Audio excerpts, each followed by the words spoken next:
So guys, I was having lunch with my wife today and we were just reflecting back to our 20s, those good old years, those beautiful years in our 20s. And we're thinking to ourselves, what do we wish we knew in our 20s? And that's what's kind of led to today's video, that conversation around the various things we wish we knew in our 20s. For today's video, we want to explore the topic of I wish I knew this about investing money when I was 20. And that's kind of leading us into a mini series about different topics, such as I wish I knew this about making money, or I wish I knew this about marriage when I was 20. If you'd like to see that mini series, drop us a comment and let us know. In fact, hit a like and drop a comment and let us know that you'd love to see that mini series. But anyway, today's video is all about investing. Let's talk about it because there's so many things that we wish we knew. And I know you can relate as well. If you're one of those people who are now in your 30s, 40s and beyond, no disrespect, then I'm sure you can relate to various things you wish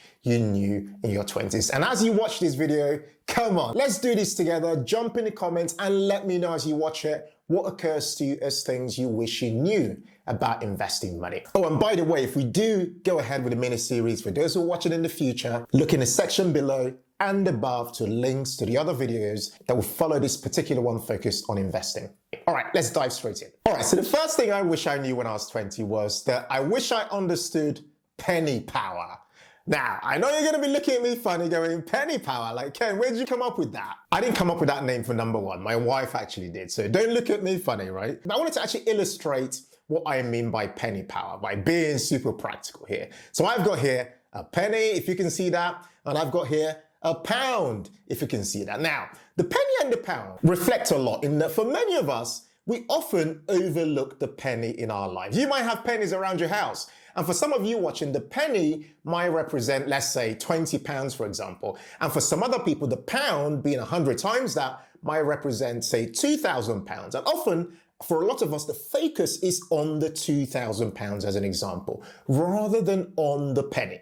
Now, the reason we call this penny power is to say essentially that the penny by itself has the same possibility from a returns perspective as does the pound. So let's say, for example, if I took the penny and the pound, forget, fees and all these other things that might complicate things. Let's keep things really simple. Imagine I took the penny and invested it in the same thing as I invested the pound, and the pound generated an 8% return. The penny would also generate an 8% return. So the one thing I wish I knew when I was 20 was not to kind of just overlook the little bits of money that I had in my life. I might have had like 10 pounds in my pair of jeans. I might have had like 5 pounds in my drawer, but then I'd overlook them and think, yeah, that's just chump change. Like, who cares? It's just small money. What difference does that make? But the key thing to take away is that the penny has power. The same power. It might not have the same level of utility as the pound, but the penny and the accumulation of those pennies has power when it comes to investing money and helping you to ultimately build wealth over time. All right, so the second thing I wish I knew when I was 20 was that there are different kinds of investing strategies. Now, I mention this because you can probably relate to this, right? Everywhere you look, someone's shouting down your throat about trading. Trading this, trading that, trading this. Invest your money by trading. And that might make you feel that the only thing you can do is to go and do trading. After all, trading is buying and selling, but buying and selling in the short term to the point where you most likely would probably lose your money like most people who trade. The thing I wish I knew was that really and truly there are different investing strategies which you can choose which one you want to go with depending on what your goals are and what your attitude to risk is, for example. Now, I've written some examples for you guys just to kind of illustrate what I'm talking about. So different investing strategies include buy and hold, where you buy a stock or a fund or whatever and you hold it for the long term. That's an investment strategy. Value investing, where you're essentially looking for deals, you're looking for bargains, a bit like Warren Buffett does. Growth investing, where you are focusing on that next big thing, that next big company that might turn into a unicorn and make you loads of money. Income investing, where you are investing and prioritizing income in your life, such as dividend income investing and the like. Or even dollar cost averaging, where you are investing little bits each month as a strategy for reducing the risk tied to your money being exposed, say, to the stock market. And of course, connected to dollar cost averaging, it's a subject of passive investing and things like that we talk about a lot on this channel when it comes to investing in index funds and ETFs. But the point here is simple. I wish I knew that there were these different strategies. And if you're somebody watching today and you're not aware of the different strategies, then you should definitely be exploring all these different ones I've mentioned before you even listen to anybody that talks to you about trading and potentially losing your money. If you've not seen the video we made recently called Why Most People Lose Their Money in the Stock Market, it is definitely worth a watch. I'm going to put a link to it below and above. Head over and check it out. All right, so the third thing I wish I knew about investing is how compounding makes you and I richer by investing early. Now, this is an interesting one because I bet when you were at school, you probably heard about compound interest, right? It was that boring section in your maths curriculum or some other subject you did, and you learned the theory of compound interest. But a bit like me, one thing I didn't know was that compounding interest was actually a concept that was really on my side. Like, it can work against me when it comes to debt, but compound interest could also be on my side from the perspective of wealth building. So to illustrate this point to you guys, I've got two very practical examples. So first of all, let's put up on the screen a screenshot of something I did on Excel, just kind of illustrate the mechanics. Because when you say compounding, people are like, huh? Like, what does it really mean? They kind of get it a little bit, but they're not quite sure how it is that money compounds. So I've just done this illustration. Remember, this is illustration only. And I've assumed in here that let's say somebody's investing £1,000, right? And they're earning a return of 10% per month. Illustration, just so we can see the numbers moving, okay? Before you guys start to comment and tell me like, Ken, where'd you get 10% from? It's just 10% for illustration purposes per month, okay? You can see up on the screen, if you look at that, if somebody invested £1,000 in January, you see that the return, 10%, for that 10% of 1,000 is 100, they'd have an end value of 1,100. Then the next month, they start with 1,100 and have 10% of that as a return, which is £110. You see the end value for that being 1,210. And that process carries on each month, again, for illustration purposes, to get us down to December, where the starting value is £2,853, 10% of that is £285, and of course, with an end value of £3,138 or dollars or whatever, okay? The reason I've shown you this is to show you guys that the change in return from that £100 in January in yellow to the £285 in December shows us the visual impact of compounding. Yeah, because if it was just simple interest, then that number would not be changing or increasing each month. But because the money is compounding by that assumed rate of return, we are able to visually see compounding at work and the wealth in this hypothetical example for this person growing over time. Now that I've got that out of the way, let's now look at why compounding really matters. Up on the screen again is an illustration, okay, of two people. We've got Lucy. Lucy's 19 years old, and Lucy is starting to invest her money.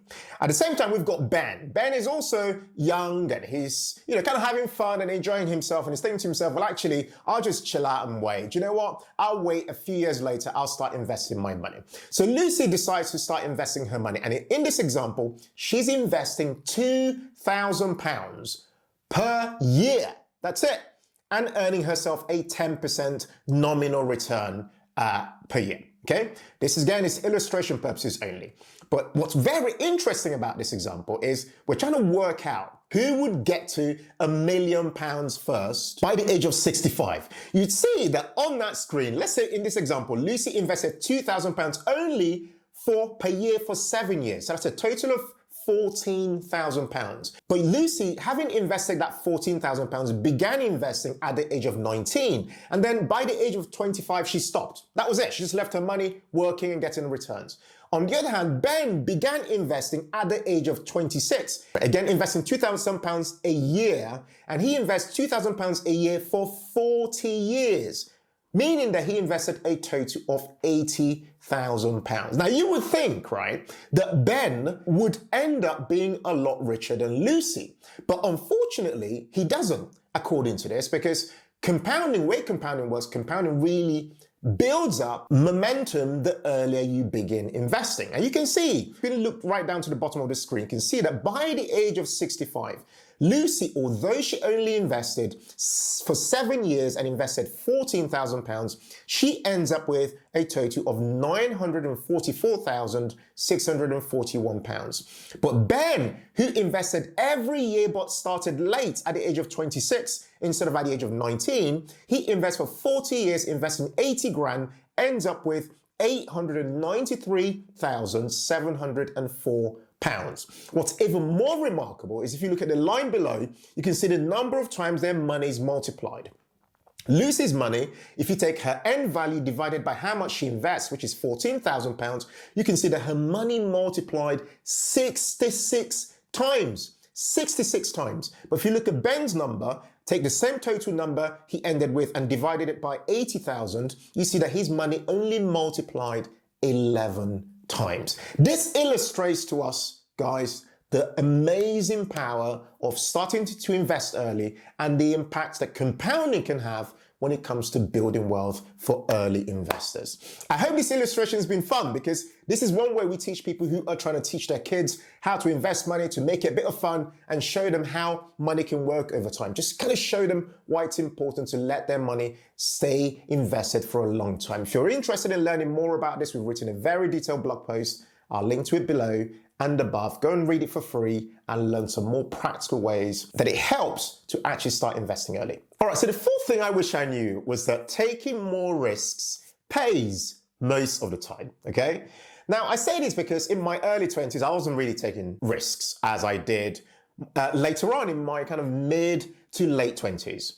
And I say this because in my mid to late 20s, I started to invest in individual stocks, buying, the likes of Amazon, Netflix, and eventually over time bought Tesla and stuff like that. And, although those companies did fairly well and some of them I sold too early, like for example, Tesla was a good example of that, and so on. Although I took those risks and made money from those companies, I also lost money by investing in other companies like EasyJet and Barclays and stuff like that, okay?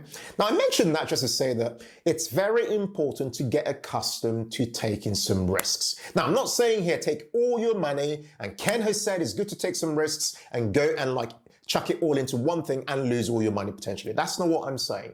What I'm saying is that it's good to develop that attitude of risk-taking.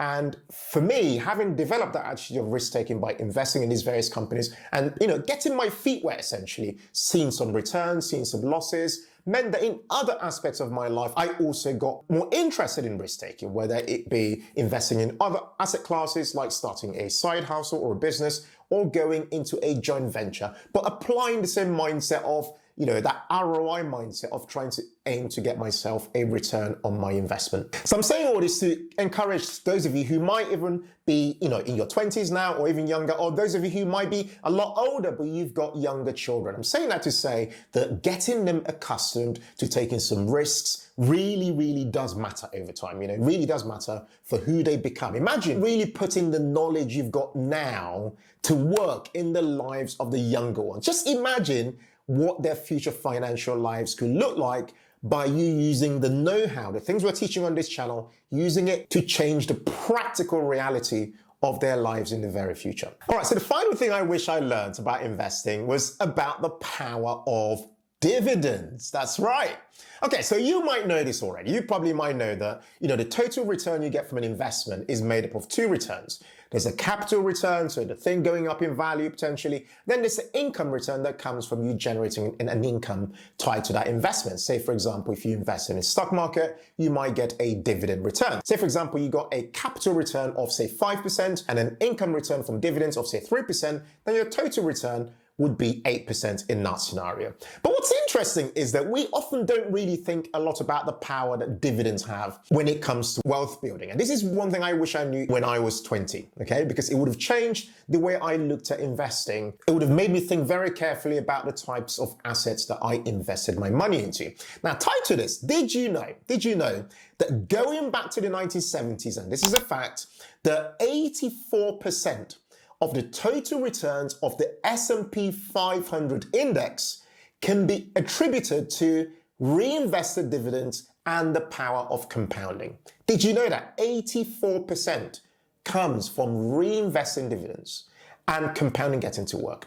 I'm just going to put up on the screen a chart that really speaks to this. And you can see in that chart the growth of $10,000 over time. You can see the figure at the bottom is a growth in the S&P 500 with no dividends, and then you can see the growth with dividends at work being reinvested, okay? And that really blew my mind, when I learned about that myself, quite some time ago. But I wanted to just bring that up on this video because some of you watching might not be aware about the power of dividends and the power of making sure that you are generating an income on your investments and not just aiming for that capital, but that also, where possible, particularly during your, this wealth accumulation phase of your life, that income's being reinvested and you're essentially feeding the compounding machine. And for that compounding machine, provided you've been investing for quite some time, for the compounding machine to get to work in helping you to build wealth a lot faster.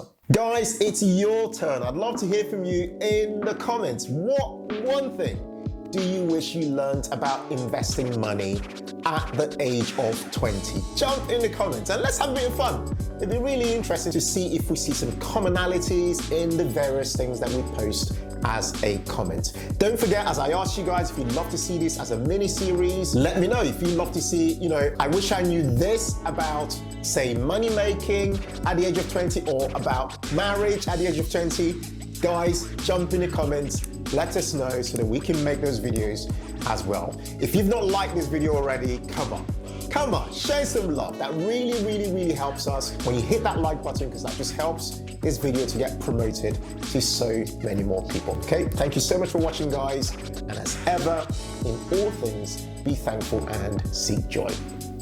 Take care and bye for now.